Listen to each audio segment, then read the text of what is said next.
One subject, many facets. Self-leadership has many facets, and these are all interrelated. You will notice in the subsequent chapters that some elements appear in multiple sections. This is intentional to demonstrate how interlinked they are. Like the human body, where various parts work together, an issue in one area can affect the performance of several others. Hence, successful self-leadership requires us to develop and operate in many elements simultaneously, and to consistently manage them well. A few examples include our health, mindset, skill set, and competence.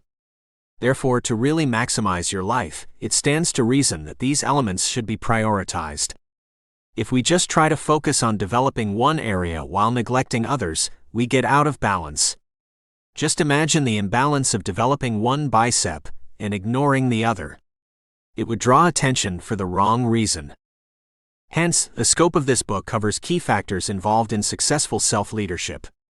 Actions in these areas swing the balance towards them being an ally or enemy to successfully leading ourselves. There are other self-leadership elements outside of this scope. For example, problem-solving, discernment, dealing with conflict, etc. Developing and building on those included here positions you well to grow internally and be effective in these other areas too.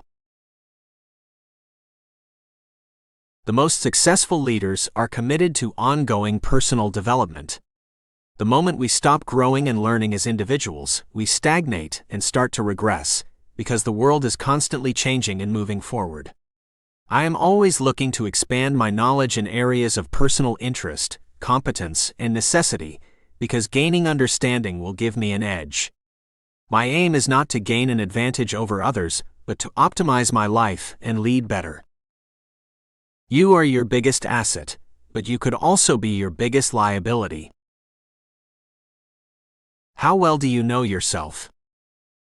I ask this because, as you listen to this book, you will hear and interpret the content from the perspective of how you are wired when it comes to your personality type. The DISC personality assessment is powerful in identifying and understanding our primary and instinctive personality blend, which affects our behavior, communication, and so on. That is why I use DISC with leaders to raise their self-awareness, broaden their understanding of those they lead, and know the reasons behind their behavior. Note, we all demonstrate the four main personality types that DISC identifies at different times and to different degrees, so one type is not more important or valuable than another. One type does not have more of an advantage to self-lead better than another. Also, do not feel stuck with a particular label if you find this restricting. Discovering your natural personality traits should be liberating, not restricting, because it reminds us that we are not all the same. Hence, our behaviors and thinking will be different at times. For example, something that appears clear to us may not necessarily be obvious to others, and vice versa. I believe you are listening to this because you have recognized that inner hunger, the desire not to remain stagnant but to progress, grow, and expand your potential, thereby expanding your horizons. Here is a sobering thought. If at any point you decide to stop growing, take a mental snapshot of your life at that point and enjoy that moment. Why? Because that is the best your life will be. From that point on, your life will start to shrink and you will become smaller on the inside, until you decide to start reinvesting in yourself and your potential. Your inner world creates your outer world.